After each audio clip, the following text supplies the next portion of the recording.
5 April tahun 1994, sebuah rumah kaca di Seattle menjadi panggung terakhir tragedi. Kurt Cobain, suara generasi yang marah, gelisah, dan kehilangan arah, ditemukan tak bernyawa. Di hari itu, bukan hanya seorang musisi yang pergi, tetapi sebuah era musik ikut terkubur. Sebelum tragedi, Kurt Cobain adalah sosok yang berdiri di tengah badai. Ia memikul beban popularitas yang tidak pernah ia inginkan, berperang dengan kecanduan yang menggerogoti, dan terjebak jauh di dalam bayangan dirinya sendiri. Grunge lahir dari ruang-ruang kecil, dari garasi yang bau keringat, dari amarah kelas pekerja. Tapi ironisnya, ketika Nirvana meledak dengan Smells Like Teen Spirit, grunge berubah menjadi komoditas, sesuatu yang justru dibenci Kurt. Ia merasa musiknya direnggut, dirubah, dijual dengan wajah yang bukan dirinya. Popularitas itu membuatnya semakin menjauh dari dunia. Dalam banyak wawancara, Kurt terlihat lelah bukan karena tur atau tekanan industri, tetapi karena ia kehilangan koneksi dengan apa yang dulu membuatnya hidup.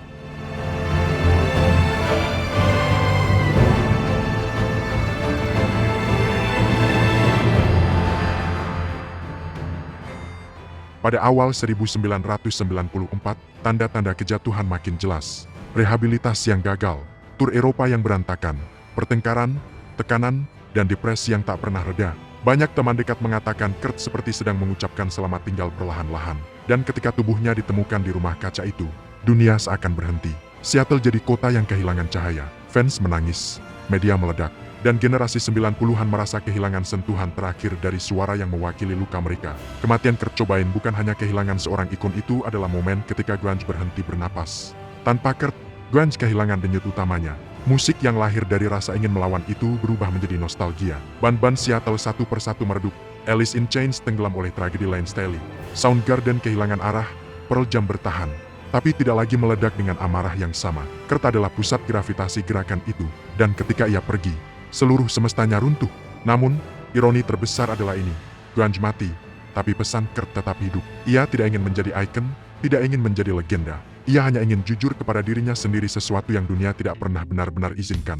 Kini, setiap kali seseorang memutar Lithium, Come As You Are, atau Something in the Way, kita seperti kembali ke 1994. Ke suara sumbang seorang pemuda yang mencoba memahami kekacauan hidupnya. Kurt Cobain pergi, tapi pertanyaan tentang dirinya tetap menggantung. Apakah ia benar-benar ingin mengakhiri semuanya? Atau dunia terlalu berat untuk ia pikul sendirian? Yang pasti, 5 April tahun 1994 bukan hanya hari kematian seorang legenda. Itu adalah hari ketika akhir dari grunge tiba. Diam, tragis, dan tak pernah benar-benar terjelaskan. Kepolisian menutup kasusnya sebagai bunuh diri. Namun, untuk setiap revolver yang berputar, selalu ada peluru yang hilang. Selama 3 dekade, fakta-fakta di tempat kejadian terus memicu satu pertanyaan. Apakah ini benar-benar bunuh diri, ataukah pembunuhan yang disamarkan?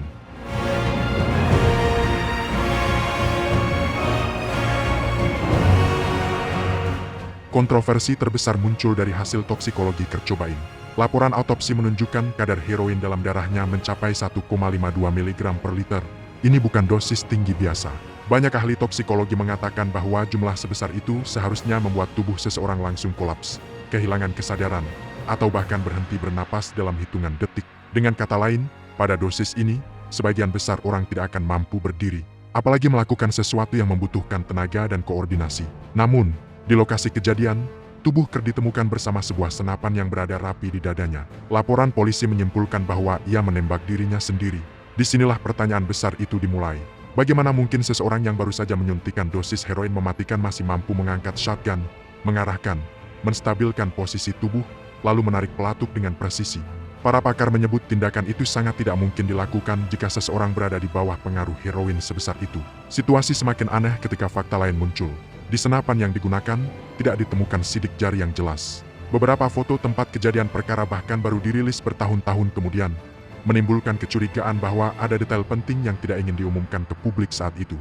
Bagi sebagian orang, hal ini terlihat seperti cerita yang tidak lengkap. Karena itu, muncul 2 kemungkinan yang terus diperdebatkan. Pertama, Kurt benar-benar mengakhiri hidupnya dengan cara yang hampir mustahil dilakukan oleh tubuhnya sendiri.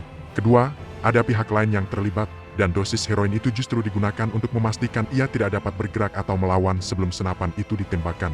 Tidak ada bukti resmi yang membuktikan teori kedua.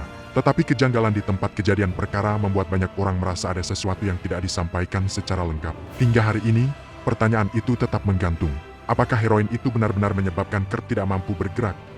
atau justru digunakan untuk menutupi apa yang terjadi sesungguhnya di rumah kaca Seattle pada tanggal 5 April tahun 1994. Ini adalah dosis yang, menurut para ahli forensik, sudah cukup untuk membuat Kurt langsung koma atau bahkan meninggal dalam hitungan detik. Heroin sebesar itu biasanya membuat tubuh kehilangan kendali total. Napas melambat, aliran darah menurun, dan kesadaran hilang hampir seketika. Banyak ahli mengatakan bahwa pada level ini, seseorang bahkan tidak akan memiliki waktu atau tenaga untuk merespons apapun di sekitarnya. Mereka tidak bisa berdiri, tidak bisa berbicara, bahkan tidak bisa mengangkat tangan. Ketika fakta ini dibandingkan dengan kondisi Kurt yang ditemukan bersama senapan, pertanyaan besar pun kembali muncul. Jika dosis itu benar-benar mematikan dalam beberapa detik, bagaimana mungkin ia masih mampu mengambil shotgun, menahannya, mengarahkannya, lalu menarik pelatuk? Tindakan itu membutuhkan koordinasi otot, fokus, dan kekuatan fisik. Sementara tubuh yang dipenuhi heroin sebesar itu biasanya sudah tidak bisa melakukan hal-hal sederhana seperti duduk tegak atau membuka mata. Inilah alasan mengapa teori konspirasi berkembang semakin luas. Sebagian orang percaya bahwa ada sesuatu yang tidak sesuai dengan kronologi resmi. Mereka bertanya-tanya apakah seseorang sengaja memberikan dosis yang berlebihan, atau apakah ada pihak lain yang memastikan Kurt tidak pernah punya kesempatan untuk bangun kembali. Tidak ada bukti yang cukup untuk membuktikan teori itu. Tetapi dosis yang luar biasa tinggi ini membuat banyak orang sulit menerima penjelasan sederhana bunuh diri. Pada akhirnya, misteri ini menjadi bagian dari teka-teki kematian Kurt Cobain. Dosis heroin yang seharusnya langsung merenggut kesadaran justru menjadi elemen paling membingungkan. Bukannya menjawab, fakta ini justru membuka lebih banyak pertanyaan. Pertanyaan yang sampai hari ini belum pernah benar-benar terjawab. Lantas, bagaimana tubuh yang lumpuh akibat dosis mematikan ini masih memiliki koordinasi motorik untuk mengarahkan senapan dan menarik pelatuknya?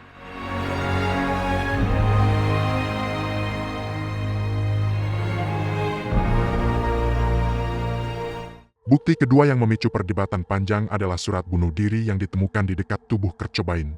Surat itu, pada awalnya, terlihat seperti curahan hati seorang musisi yang lelah menghadapi dunia industri. Para analis tulisan tangan mencatat sesuatu yang aneh. Bagian awal surat memiliki gaya tulisan yang konsisten, stabil, dan mirip dengan tulisan Kurt pada catatan-catatan sebelumnya. Namun, bagian penutupnya berbeda. Tiba-tiba tulisan menjadi lebih besar, lebih tegak, dan terlihat seperti berasal dari tangan yang berbeda. Bagian awal membahas kejenuhan terhadap musik dan dunia selebriti.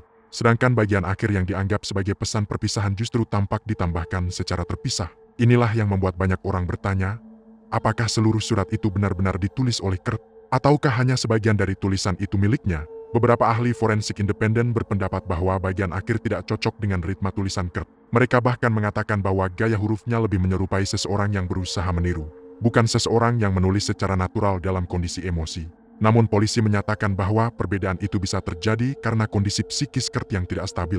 Kontroversi tidak berhenti di sana. Saat surat itu ditemukan, seharusnya ada sidik jari baik dari Kurt maupun dari siapapun yang menyentuhnya. Tetapi ketika berkas resmi dirilis, publik dikejutkan oleh sebuah fakta. Tidak ada sidik jari yang jelas pada surat itu. Tidak ada sidik jari pada pena. Tidak ada sidik jari pada senapan. Semua barang kunci yang seharusnya menyimpan jejak fisik justru tampak bersih. Beberapa penyelidik independen menyebut hal ini sangat janggal. Di situasi normal, sidik jari hampir pasti tertinggal, apalagi pada kertas dan pena. Sedangkan pada tempat kejadian perkara Kurt Cobain, jejak itu nyaris tidak ditemukan. Hal ini menimbulkan kecurigaan bahwa barang-barang tersebut mungkin telah dilap, disentuh menggunakan sarung tangan, atau ditangani dengan cara yang tidak sesuai prosedur sejak awal. Surat dengan dua gaya tulisan berbeda, barang, bukti yang tanpa sidik jari, dan sebuah kronologi yang terasa tidak lengkap. Semua ini membuat misteri kematian Kurt semakin gelap. Bukan hanya karena ia pergi terlalu cepat, tetapi karena jejak terakhirnya meninggalkan lebih banyak pertanyaan daripada jawaban. Dan hingga hari ini, surat itu tetap menjadi simbol dari dua kemungkinan, pesan terakhir dari seorang legenda, atau potongan teka-teki yang belum pernah terpecahkan. Para teoritikus meyakini bahwa Kurt sebenarnya tidak pernah menulis surat itu sebagai pesan kematian. Mereka percaya surat tersebut hanyalah curahan hati tentang keinginannya untuk keluar dari Nirvana, atau sekadar jeda dari dunia musik yang semakin menekannya. Bagian awal surat, yang penuh kritik terhadap industri dan kejenuhan terhadap ketenaran, terlihat seperti tulisan seorang musisi yang ingin mundur dari panggung, bukan seseorang yang berniat mengakhiri hidup. Dari sinilah dugaan itu muncul. Bagian penutup surat, yang berisi kata-kata perpisahan, terlihat seperti tambahan yang tidak sejalan dengan isi sebelumnya. Para analis tulisan tangan menyebut bahwa gaya tulisan di bagian akhir tidak hanya berbeda, tetapi juga tampak ditulis dengan tekanan dan ritme yang lain. Seolah-olah ada seseorang yang mencoba melengkapi isi surat itu agar terdengar seperti pesan terakhir seorang pria yang putus asa. Teori ini semakin menguat ketika dikaitkan dengan absennya sidik jari di surat, pena, hingga senapan. Bagi para teoretikus, ini bukan sekadar kebetulan. Mereka berpendapat bahwa seseorang mungkin menemukan surat asli Kurt yang hanya berisi ungkapan kekecewaan terhadap dunia musik kemudian memodifikasinya menjadi sebuah narasi bunuh diri. Dengan kata lain, bukan Kurt yang mengubah surat itu menjadi akhir hidupnya, tetapi pihak ketiga yang ingin menjadikan surat itu sebagai bukti pendukung sebuah skenario. Tentu saja, teori ini tidak pernah dibuktikan secara hukum. Polisi tetap menganggap surat itu sebagai bukti kuat bunuh diri. Namun, bagi mereka yang meragukan kronologi resmi, ketidaksinkronan antara isi surat, gaya penulisan, dan kondisi tempat kejadian perkara adalah celah besar yang tidak bisa diabaikan. Dan celah inilah yang membuat banyak orang yakin bahwa surat tersebut tidak menceritakan kematian Kurt, melainkan sebuah pesan yang dipelintir menjadi cerita tragis yang dunia akhirnya percaya. Ditambah lagi, pada senapan yang digunakan Kurt, sebuah barang bukti paling penting dalam kasus ini, tidak ditemukan sidik jari yang jelas dan dapat diidentifikasi. Temuan ini langsung menimbulkan tanda tanya besar. Dalam kondisi normal, sebuah senapan hampir pasti menyimpan jejak sidik jari, terutama jika seseorang memegangnya dengan kedua tangan, mengukangnya, lalu menarik pelatuk. Bahkan dalam situasi panik atau kondisi emosional ekstrem, sidik jari biasanya tetap tertinggal. Tetapi pada barang bukti ini, permukaan senapan tampak bersih, terlalu bersih. Inilah yang membuat para teoretikus semakin yakin bahwa ada sesuatu yang tidak sesuai dengan kronologi resmi. Mereka bertanya, bagaimana mungkin senjata yang digunakan dalam peristiwa sebesar ini tidak memiliki satupun sidik jari yang bisa dibaca? Bahkan bukan hanya sidik jari Kurt yang hilang, tetapi juga tidak ada jejak dari siapapun yang mungkin menyentuh senjata itu. Seolah-olah senapan tersebut sengaja dibersihkan sebelum polisi tiba. Pertanyaannya kemudian menjadi jauh lebih mengerikan. Jika senapan itu memang dibersihkan, siapa yang melakukannya? Dan untuk apa? Apakah seseorang ingin menghapus jejak yang bisa mengarah pada pihak lain? Atau apakah senjata itu ditangani dengan cara yang salah sejak awal, sehingga bukti penting justru hilang? Ketika publik mengetahui fakta bahwa senapan, pena, dan surat bunuh diri semuanya nyaris tanpa sidik jari, banyak orang merasa ini bukan lagi kebetulan.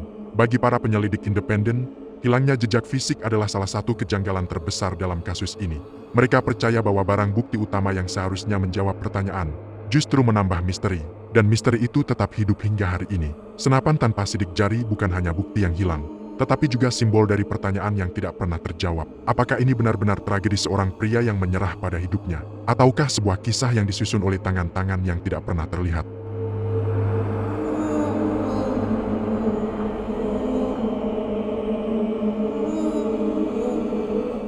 Inilah teori yang paling meledak dan paling kontroversial, dugaan keterlibatan Courtney Love. Banyak teoretikus percaya bahwa hubungan Kurt dan Courtney saat itu sedang berada di titik paling rapuh. Mereka sering bertengkar, saling menjauh, dan isu perceraian disebut-sebut sudah ada di depan mata. Kurt bahkan dikabarkan sedang mempertimbangkan untuk mengakhiri hubungan mereka secara resmi.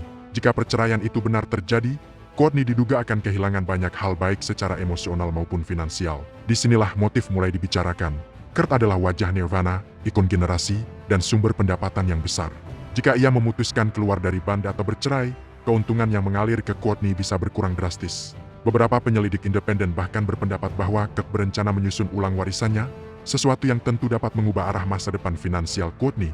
Teori ini tidak pernah terbukti, tetapi rumor tersebut menjadi bahan bakar besar bagi spekulasi publik. Selain itu, beberapa teman dekat Kurt menyebut bahwa hubungan mereka semakin tidak stabil menjelang kematian sang musisi. Kurt terlihat ingin menjauh, sementara Courtney disebut semakin tidak dapat mengontrol situasi. Hal ini memberi ruang bagi mereka yang percaya bahwa ada lebih dari sekadar drama rumah tangga di balik tragedi itu. Beberapa bukti yang dianggap janggal juga sering dikaitkan dengan teori ini. Surat bunuh diri yang seolah-olah memiliki dua gaya tulisan, senapan tanpa sidik jari, hingga laporan-laporan kecil yang terasa saling bertentangan.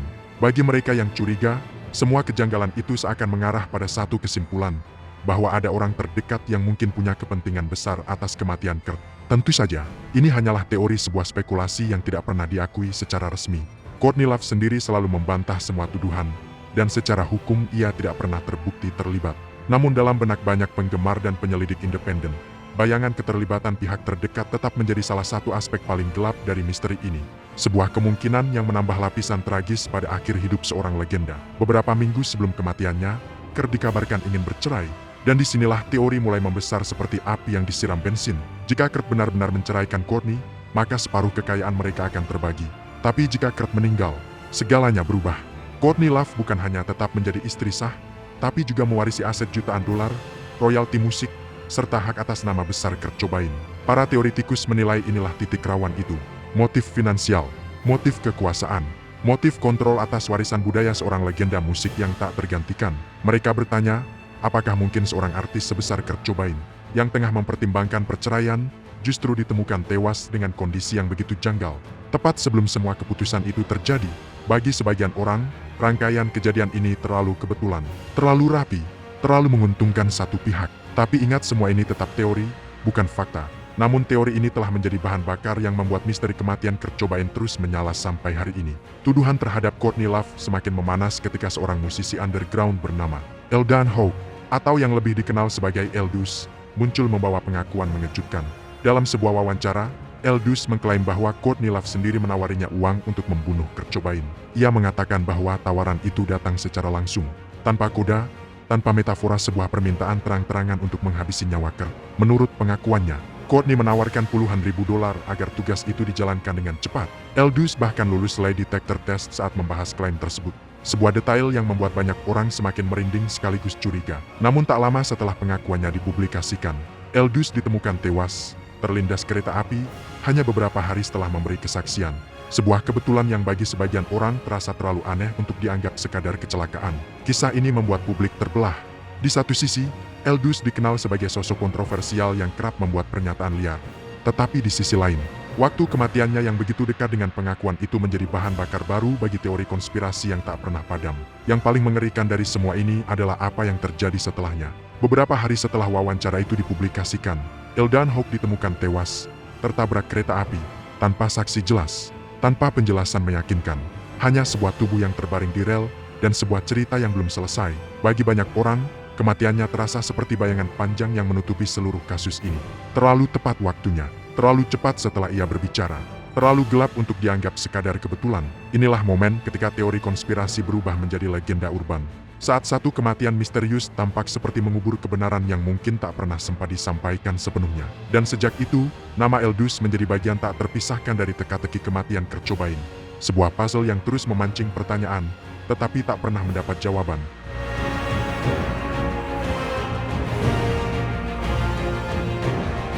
Polisi Seattle tidak pernah membuka kembali penyelidikan. Bagi mereka, file kasus ini sudah tertutup rapat, sebuah kesimpulan resmi yang tak pernah digoyahkan. Bunuh diri, titik. Tidak ada ruang untuk revisi, tidak ada ruang untuk keraguan. Namun bagi jutaan penggemar, jurnalis investigasi, hingga para ahli forensik independen, kasus ini jauh dari selesai. Terlalu banyak kejanggalan, terlalu banyak pertanyaan tanpa jawaban, terlalu banyak elemen yang tidak pernah cocok dengan logika sederhana sebuah bunuh diri. Apakah dosis heroin itu masuk akal? Apakah surat itu benar-benar ditulis sepenuhnya oleh Kurt? Mengapa senapan tanpa sidik jari? Dan mengapa orang-orang yang terlibat dalam cerita ini selalu berakhir dengan cara yang mencurigakan? Semua ini membuat kematian Kurt Cobain berdiri sebagai salah satu misteri terbesar dalam sejarah musik modern, sebuah teka-teki yang mungkin tidak akan pernah benar-benar terpecahkan. Yang jelas, pada 5 April tahun 1994, dunia tidak hanya kehilangan seorang musisi. Dunia kehilangan suara generasi yang marah, jujur, dan apa adanya, suara yang menolak ketenaran, menolak kepalsuan, dan berakhir dalam gelapnya sebuah misteri yang terus menghantui budaya pop selama lebih dari 3 dekade. Dan hingga hari ini, nama Kurt Cobain masih bergema, bukan hanya sebagai legenda grunge, tetapi juga sebagai simbol sebuah pertanyaan abadi. Apakah kebenaran selalu akan terkubur ketika terlalu banyak yang diuntungkan dari kebisuan? Namun, selama keraguan forensik ini tetap ada, selama detail-detail kecil yang janggal tidak pernah dijelaskan, selama gap dalam narasi kematiannya belum terisi dengan bukti yang benar-benar meyakinkan, kisah Kurt Cobain akan selamanya berdiri sebagai salah satu misteri terbesar dalam sejarah musik. Ada sesuatu yang menggantung di udara setiap kali nama Kurt disebut. Sebuah rasa tidak tuntas, sebuah ketidakpastian yang menolak padam, bahkan setelah puluhan tahun berlalu. Seolah dunia masih menunggu seseorang membuka tirai terakhir itu, tirai yang memisahkan fakta dari cerita, kebenaran dari legenda. Dan selama pertanyaan-pertanyaan itu masih berputar di benak para penggemar, para peneliti, dan siapapun yang pernah tersentuh oleh suaranya, misteri ini akan terus hidup, tidak terkubur, tidak dilupakan.